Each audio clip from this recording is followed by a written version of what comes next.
Hello everyone, नमस्कार। हमारे YouTube channel में आपका हार्दिक स्वागत है।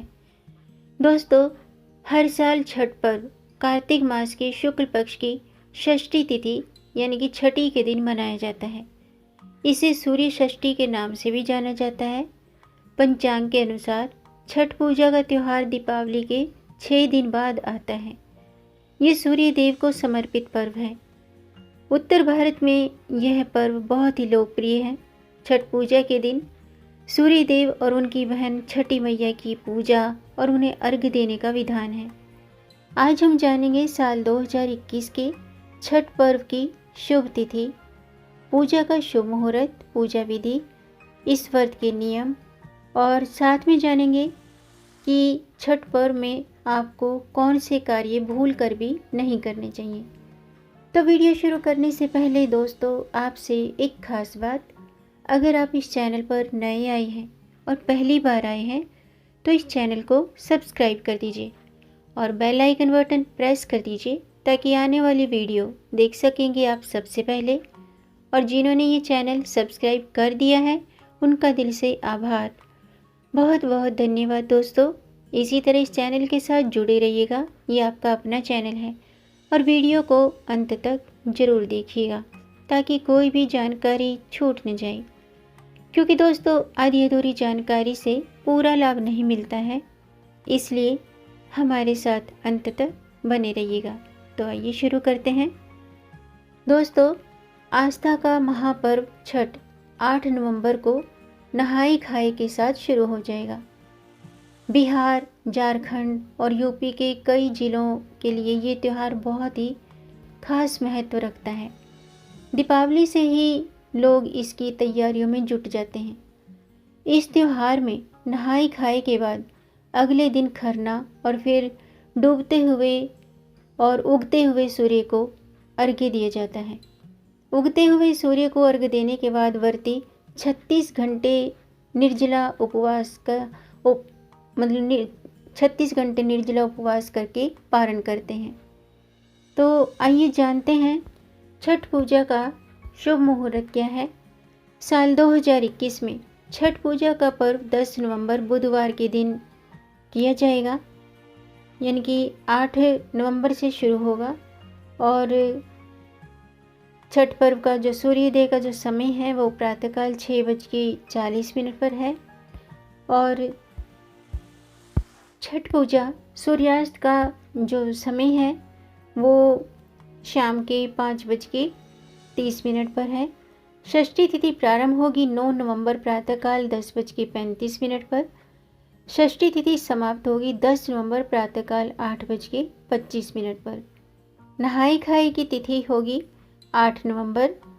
खरना तिथि होगी 9 नवंबर। सूर्य को अर्घ्य दिया जाएगा 10 नवंबर और छठ पर्व का समापन होगा 11 नवंबर।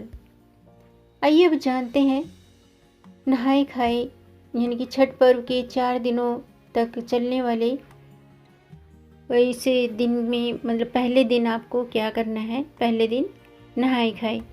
छठ पर्व की पूजा 4 दिनों तक चलती है, इसलिए इसे 4 दिवसीय उत्सव भी कहा जाता है। इस पर्व की शुरुआत कार्तिक शुक्ल पक्ष की चतुर्थी तिथि से होकर के कार्तिक शुक्ल पक्ष की सप्तमी तिथि को इसका समापन किया जाता है। नहाई खाई छठ पूजा का पहला दिन होता है। इस दिन स्नान के बाद घर की साफ सफाई की जाती है और सात्विक भोजन ग्रहण किया जाता है। इस साल ये त्यौहार 8 नवंबर को नहाई खाई के साथ शुरू होगा। दूसरा दिन होता है खरना। खरना छठ पूजा का दूसरा महत्वपूर्ण दिन होता है। इस दिन निर्जल उपवास रखा जाता है, यानी कि इस दिन व्रत रखने वाला व्यक्ति जल ग्रहण नहीं करता है। इस दिन संध्या काल के समय गुड़ की खीर, घी लगी हुई रोटी और फल प्रसाद के तौर पर ग्रहण किए जाते हैं। तीसरा दिन होता है संध्या अर्घ्य। छठ पूजा के तीसरे दिन शाम के समय सूर्य देव को अर्घ्य दिया जाता है। अर्घ्य देने के लिए बांस की टोकरी में फल, ठेकुआ, चावल के बने हुए लड्डू, ये सभी चीज़ें सूप में सजाई जाती हैं और व्रत करने वाला व्यक्ति अपने परिवार के साथ संध्या काल के समय सूर्य भगवान को अर्घ्य देता है। सूर्य देव को जल और दूध का अर्घ्य देने के बाद सजाए गए सूप से छठी मैया की पूजा की जाती है। पूजा उपासना के बाद छठी मैया के गीत गाकर व्रत कथा सुनी जाती है। छठ पर्व के अंतिम दिन सुबह के समय मतलब सूर्य देव को अर्घ्य देने का विधान है। छठ पर्व के चौथे दिन प्रातःकाल सूर्य देव को अर्घ्य देने के लिए किसी नदी के घाट पर पहुंचकर उगते हुए सूर्य को अर्घ्य दिया जाता है और छठ मैया से अपने परिवार की सुख शांति के लिए कामना की जाती है। आइए अब जानते हैं छठ पूजा के उपाय और नियम। दोस्तों, छठ पूजा के दौरान सूर्य देव को अर्घ्य देने की परंपरा है। वैज्ञानिक और ज्योतिषीय दोनों दृष्टि से छठ पर्व बहुत ही महत्वपूर्ण होता है। सूर्य के प्रकाश में कई रोगों को नष्ट करने की, कई बीमारियों को ठीक करने की क्षमता होती है। इसके प्रभाव से व्यक्ति को आरोग्य और तेज की प्राप्ति होती है। छठ पूजा का व्रत करने वाले व्यक्ति को इस पर्व के चारों दिन साफ और स्वच्छ कपड़े धारण करने चाहिए और इस व्रत के नियमों के अनुसार व्रत करने वाले और घर के सभी सदस्यों को सात्विक भोजन ग्रहण करना चाहिए। पूजा के लिए बांस होता है उससे बनी हुई टोकरी और सूप का इस्तेमाल करना चाहिए।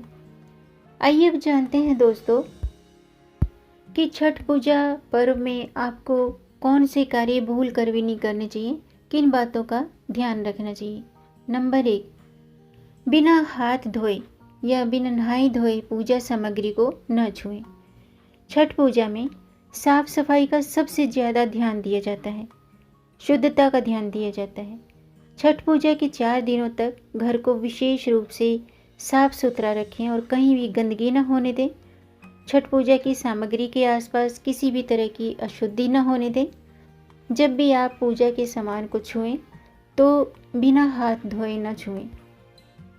नंबर 2, घर में कलेश न करें।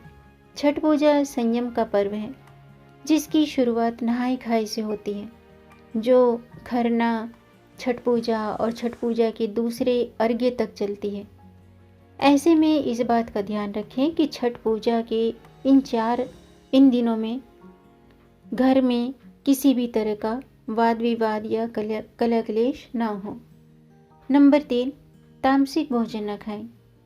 छठ पूजा के दिनों में घर में प्याज लहसुन का सेवन बिल्कुल भी नहीं करना चाहिए। चाहे आप व्रत रखते हैं चाहे व्रत नहीं भी रखते हैं, तो घर की शुद्धता के लिए सात्विक भोजन का प्रयोग करें, तामसिक भोजन का सेवन ना करें। इस पर्व के दौरान सात्विकता का खास ख्याल रखना चाहिए। कोशिश करें कि घर के सभी सदस्य इसका पालन करें। इससे आपको छठ मैया का आशीर्वाद प्राप्त होता है। नंबर 4, मनोकामना पूरी होने पर छठी मैया की पूजा जरूर करें। जी हाँ दोस्तों, मान्यताओं के अनुसार अगर आपकी छठी मैया से मांगी हुई मनौती पूरी हो गई है तो आपको अपनी मनौती पूरा होने के बाद छठी मैया की विशेष रूप से पूजा करनी चाहिए, उनका आभार व्यक्त करना चाहिए। नंबर 5, आपको ध्यान देना है अर्घ्य देने पर। छठ पूजा के दौरान सूर्य देव को अर्घ्य देने की परंपरा है और छठ पर्व के दौरान सूर्य भगवान को अर्घ्य देते समय आपको इस बात का खास ख्याल रखना चाहिए कि आप जिस बर्तन से अर्घ्य दे रहे हैं वो चांदी या स्टेनलेस स्टील, ग्लास या प्लास्टिक की नहीं होनी चाहिए। सूर्य को जल देने के लिए तांबे के लोटे का प्रयोग करना चाहिए। नंबर 6, जो प्रसाद है उसे जूठा न होने दें। अगर आप छठ पूजा का प्रसाद बनाने के लिए गेहूं आदि को धो करके धूप में सुखा रहे हैं तो इस बात का विशेष ध्यान रखिएगा कि पक्षी या जानवर उन्हें जूठा या गंदा ना करें।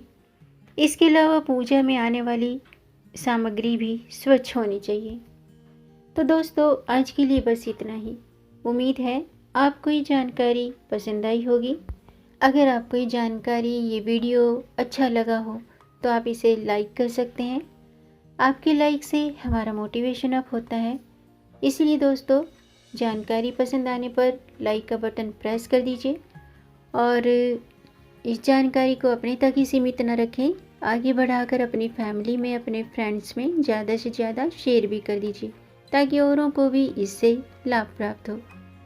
और अगर आपका कोई प्रश्न है या कोई सुझाव है या किसी अन्य विषय पर जानकारी जानना चाहते हैं तो कमेंट बॉक्स में ज़रूर लिखिएगा।